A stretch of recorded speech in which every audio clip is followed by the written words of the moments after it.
Halo anak-anak, selamat pagi. Bertemu lagi dengan Bapak. Hari ini kita akan melanjutkan materi yang kemarin, yaitu tentang luas permukaan dan volume bangun ruang. Pada pertemuan pertama kemarin, kita sudah belajar tentang luas permukaan dan volume bangun ruang kubus. Nah, pada pertemuan kedua ini, kita akan membahas luas permukaan bangun ruang pada balok dan prisma. Begitu pula dengan volumenya. Nah, mohon diperhatikan dengan sesama. Nanti akan ada tugas untuk mengerjakannya. Nah, mari kita mulai. Di sini Bapak berikan bagian 2 ya, karena bagian yang pertama kemarin itu pertemuannya sudah, yaitu tentang kubus. Sekarang kita akan mulai ke yang pertemuan yang kedua, yaitu tentang balok dan prisma segitiga. Nah, tentu anak-anak sudah pernah melihat balok dan mungkin di kelas 5 kalian sudah mempelajari materi ini, luas permukaan balok. Ya. Hampir sama dengan kubus ya bentuknya, tapi kalau balok itu dia punya panjang, lebar sama tingginya. Nah, untuk mencari luas permukaan balok ada rumusnya di sini. Rumusnya itu adalah luas sama dengan 2 kali dalam kurung panjang kali lebar ditambah panjang kali tinggi ditambah lebar kali tinggi. Panjangnya yang mana? Panjangnya yang ini bisa kamu lihat, lebarnya yang sebelah sini, kemudian tingginya yang ke atas ini ya. Nah, kenapa 2 kali? Nah, karena sisi yang berhadapan di balok itu jumlahnya ada 2. Contoh, panjang kali lebar. Nah, itu adalah yang sisi bawah ya, panjang kali lebar itu sisinya yang sini. Nah, kenapa 2 kali? Karena ada 2, satu dengan dia berhadapan dengan yang di atas. Nah, ini kan sama ukurannya, makanya di sini 2 kali dalam kurung panjang kali lebar ditambah panjang kali tinggi. Panjang kali tingginya juga ada 2. Panjangnya mana? Panjangnya ini dek, panjangnya masih sama yang bawah, tingginya naik ini. Nah, ini ya. Ini dia. Karena ada 2, dia berhadapan dengan yang sebelah sana, ya. Makanya 2 kali. Kemudian lebar kali tinggi sama, lebarnya sini, tingginya sini. Karena ada 2 ya. Ada satu yang biru ini dengan yang sebelah sini, yang kuning ini. Nah, makanya harus dikalikan 2. Seperti itu ya. Itu untuk luas permukaan balok. Tentu ini cukup mudah untuk kalian semua. Seperti itu ya. Nah, ke contoh soal. Mari kita ke contoh soal. Nah, ada sebuah balok dengan panjangnya 10 cm, kemudian lebarnya itu 5 cm, kemudian tingginya ada 4 cm. Pertanyaannya adalah, hitunglah luas permukaan bangun tersebut. Nah, tentu kalian sudah mengingat tadi rumus untuk mencari luas permukaan balok itu bagaimana? Tinggal dimasukkan saja. Rumusnya adalah 2 kali panjang kali lebar ditambah panjang kali tinggi ditambah lebar kali tinggi. Nah, silakan dimasukkan. Kenapa di sini Bapak beri kurung? Supaya itu lebih memudahkan kamu, lebih teliti lagi ketika kamu melakukan operasi hitungnya ya. Jangan sampai nanti ditambah dulu baru dikali. Nah, itu salah ya. Nah, di sini tolong untuk satuannya tetap ditulis ya anak-anak. Kenapa? Karena supaya untuk mengingat kamu. Kok tiba-tiba nanti kalau misalnya satuan yang di atas tidak ditulis, kok tiba-tiba di sini cm kuadrat, itu dari mana? Kan nggak tahu, makanya harus ditulis cm kali cm, hasilnya cm kuadrat. Itu kalau dikalikan, kalau dijumlah nggak berpengaruh. Ini ya, 1, 2, 3 ini dijumlah sama saja, tetap cm kuadrat. Nah, masukkan angkanya ini. Nah, 10 kali 5, tinggal masukkan ya, panjang kali lebar, panjangnya 10, lebarnya 5, masukkan. Kemudian panjang kali tinggi, panjangnya 10, tingginya 4, masukkan ke sini dan kamu hitung. Nah, ketemunya adalah 220 cm persegi. Seperti itu? Mudah ya? Nah, oke. Kalau sudah ke luas permukaan balok, berarti kita langsung masuk aja ke volumenya. Nah, volume itu apa toh Pak? Volume itu sebenarnya adalah isi dari balok itu. Contoh, misalnya kamu punya bak mandi bentuknya balok, kemudian kamu isi air penuh. Nah, isi air itulah yang dinamakan volumenya. Jadi ada berapa air atau ada berapa liter air yang bisa ada di bak mandimu itu. Nah, itu adalah namanya volume. Itu pula dengan bangun ruang ini ya, balok ini ya. Dia juga punya yang namanya volume. Bedanya dengan bangun datar, kalau bangun datar dia tidak punya volume atau isi ya. Nah, lebih mudah volume balok. Cara menghitungnya tinggal volumenya balok adalah panjang kali lebar kali tinggi. Nah, panjang yang ini, lebarnya yang sebelah sini, kemudian tingginya yang sini. Udah selesai. Gampang kan? Mari kita lihat ke contohnya. Hitunglah berapa volume bangun di bawah. Nah, ada sebuah balok dengan panjangnya 14 cm, kemudian lebarnya 6 cm dan tingginya 8 cm. Kamu diminta menghitung volumenya. Sudah, sangat mudah sekali. Masukkan ke rumus yang tadi ada anak-anak. Panjangnya 14. Nah, satuannya tetap ditulis ya. Kita biasakan untuk menulis satuannya tetap ditulis supaya nanti kamu tahu centimeter kubik itu dari mana gitu loh. Nggak tiba-tiba kok di sini ada centimeter kubik itu dari mana. Nah, seperti itu. Lebarnya adalah 6 cm dan tingginya 8 cm. Dikalikan semua, ketemunya 672 cm kubik. Bedanya volume sama luas permukaan. Kalau luas permukaan itu satuannya kuadrat. Kalau volume itu satuannya kubik. Ya, pangkat 3 gini ya.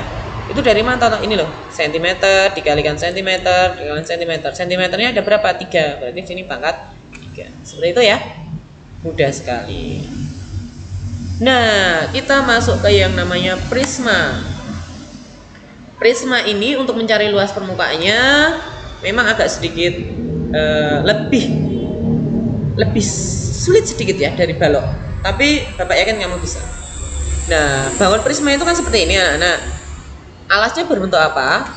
Nah, kita fokusnya ke prisma segitiga ya. Alasnya adalah bentuknya segitiga. Alas yang bawah ini, atas ini tutup. Sedangkan sisi tegaknya itu bentuknya adalah persegi panjang. Nah, sehingga untuk mencari luas permukaan prisma segitiga itu rumusnya 2 kali luas alas ya. Luas alasnya dikalikan 2. Jadi kamu harus mencari luas alas dulu. Karena luas alasnya bentuknya segitiga, maka kita pakai rumus luas segitiga. Tentu masih ingat ya luas segitiga ya. Alas kali tinggi dibagi 2 atau setengah kali alas kali tinggi. Nah, kemudian ditambah keliling alas dikalikan tinggi prisma. Tinggi prisma yang ini ya anak-anak, bukan tinggi segitiga ya, ini tinggi prisma. Itu ya. Keliling alas itu tinggal menjumlahkan sini loh, 1, 2, 3. Nah, itu tinggal dijumlahkan dengan catatan kalau segitiganya itu sudah ada angkanya semua, sudah ada panjang alas, kemudian tingginya, kemudian sisi miringnya. Kalau belum ada sisi miring, maka kamu harus mencari sisi miringnya dulu dengan menggunakan teorema Pythagoras. Ini Bapak contohkan di segitiga itu sudah diketahui angkanya semua ya. Ada sebuah prisma segitiga itu sudah diketahui. Ini alasnya anak-anak. Ini alasnya ya. Ini prisma segitiga siku-siku ya. Karena ini siku-siku di sini. Ini siku-siku. Alasnya adalah 5 cm. Kemudian tingginya itu adalah 12 cm. Kemudian sisi miringnya adalah 13 cm. Nanti akan kita lihat setelah ini mana sisi miring itu cara mencarinya bagaimana. Nah, nanti setelah ini ya. Nah, tinggal dimasukkan ke tinggi prisma yang 20 ini ya, tinggi prisma. Tinggal masukkan ke rumusnya tadi.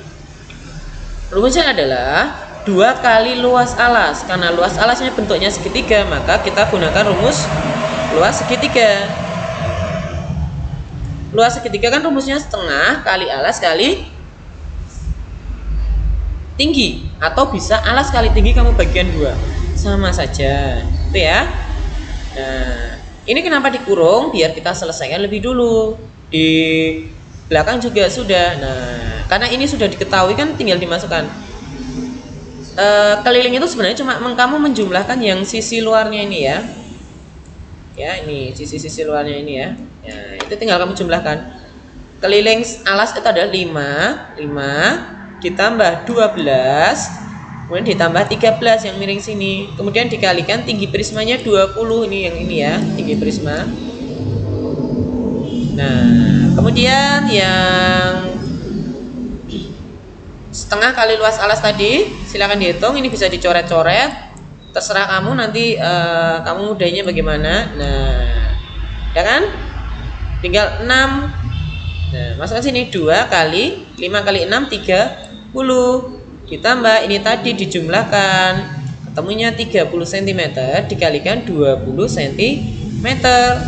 Nah, 2 kali 30 cm ketemunya 60 cm persegi ya.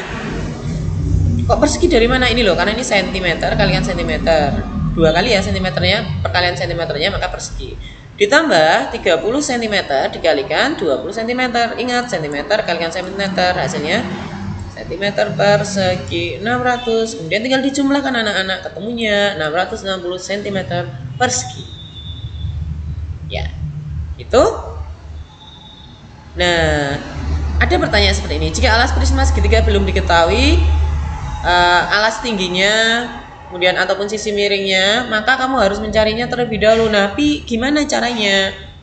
Mari kita pikir. Kita lihat dulu. Kita akan gunakan yang namanya teorema Pythagoras. Di kelas bawah tentu kalian sudah pernah mendengar ini ya, atau justru sudah mempelajarinya.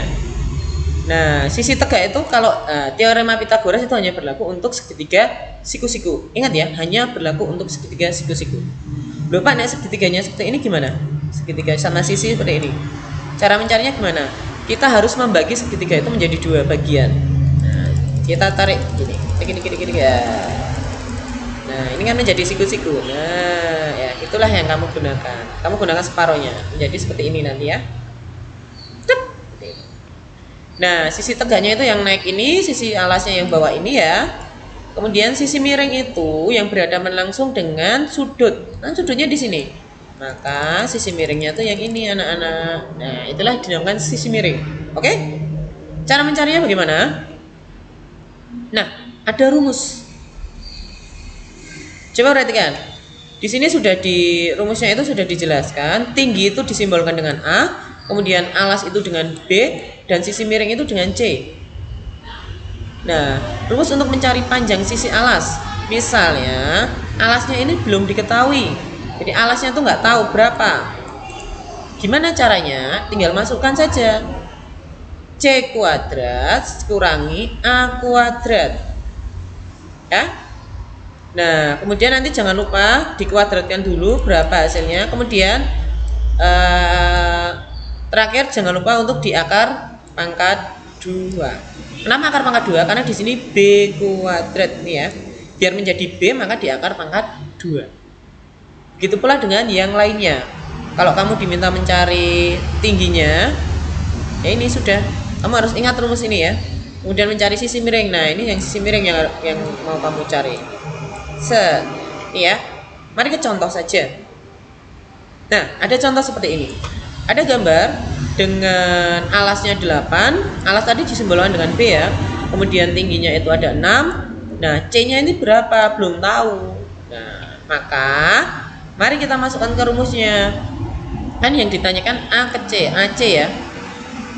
Garis AC ini, AC kuadrat sama dengan AB kuadrat ditambah BC kuadrat. AB itu yang ini ya, AB kuadrat ditambah BC kuadrat. Dikuadratkan dulu anak-anak. 6 kuadrat itu bukan artinya 6 kali 2, salah. 6 kuadrat itu adalah 6 kali 6. Ingat ya, kuadrat itu bukan artinya dikalikan 2. Ya. 6 kuadrat sama dengan 36 cm kuadrat. Nah, kuadratnya dari mana? Ini kan senti. Sebenarnya ini 6 cm dikalikan 6 cm. Nah, sehingga satuannya menjadi kuadrat. Ditambah 8 kuadrat itu adalah 64 cm kuadrat. Kemudian ditambahkan, ketemunya adalah 100 cm kuadrat. Nah, ini belum selesai anak-anak. Kenapa? Karena di sini masih AC kuadrat atau C kuadrat, ya. Padahal kan yang ditanyakan adalah C-nya saja atau AC-nya saja, nggak pakai kuadrat. Nah, bagaimana untuk menghilangkan kuadratnya ini? Maka harus kita akar pangkat 2. Nah, sini sudah kuadratnya udah hilang, nggak ada. AC sama dengan akar dari 100 cm kuadrat. Nah, akarnya menjadi 10 cm. Tok, nggak pakai kuadrat. Kenapa kuadratnya hilang? Karena sudah di akar pangkat 2, makanya hilang. Jadi sisi miringnya ini adalah 10 cm. Seperti itu cara mencari sisi miring. Nah, kalau untuk volume prisma segitiga, kamu nggak perlu mencari sisi miringnya, karena sisi miring ini hanya diperlukan untuk mencari luas permukaan prisma segitiga, ya. Kalau yang di volume tidak dipakai. Oke, contoh saja ke volume ya. Rumusnya untuk volumenya luas alas kali tinggi prisma. Luas alasnya adalah luas alas di tiganya tadi, kemudian kalikan tinggi prisma. Maka kamu harus mencari luas alasnya dulu. Nah, contoh seperti ini ya. Ini sudah diketahui tinggi prismanya 7, kemudian alasnya 3, tingginya 4. Sisi miringnya ini dia kita nggak pakai. Kita tidak perlu mencari yang ini kalau volume ya. Nah, rumusnya kan luas alas kali tinggi prisma. Luas alasnya rumusnya adalah setengah kali alas kali tinggi, atau bisa alas kali tinggi bagi 2, sama saja. Kemudian dikalikan tingginya prisma. Nah, di sini Bapak tetap pakai setengah ya, biar runtut, biar kamu tahu. Setengah kali 3 cm kalikan 4 cm. Kita bisa coret-coret sederhanakan. Ini ketemunya 2. 3, 1 kalikan 3 cm kalikan 2 cm. Berapa? 3 kalikan 2, 6 cm kuadrat. Kenapa kuadrat? Karena senti kali senti, makanya kuadrat. Dikalikan tinggi prismanya tadi berapa? 7. Masukkan ke sini. 7-nya tidak pakai kuadrat ya, karena dia belum dikalikan. Nah, kemudian 6 cm kuadrat dikalikan 7 cm tok. Hasilnya adalah 42 cm kubik. Kok bisa kubik, Pak? Cm kuadrat dikalikan cm, ketambahan 1 kan anak-anak, ini menjadi kubik. Itu. Nah, paham ya? Nah, nanti kalau misalnya ada yang mau tanya, silakan langsung tanya ke Bapak, tidak apa-apa. Oke, anak-anak, itu bangun ruang yang kita pelajari hari ini ada balok sama prisma segitiga. Nanti ada latihan. Kalau ada yang kesulitan atau bingung, boleh bertanya ke Bapak atau diskusi dengan temannya juga boleh. Itu saja materinya dari Bapak. Selamat belajar. Jangan lupa tetap jaga kesehatan ya. Tuhan bersamamu anak-anak. Dadah.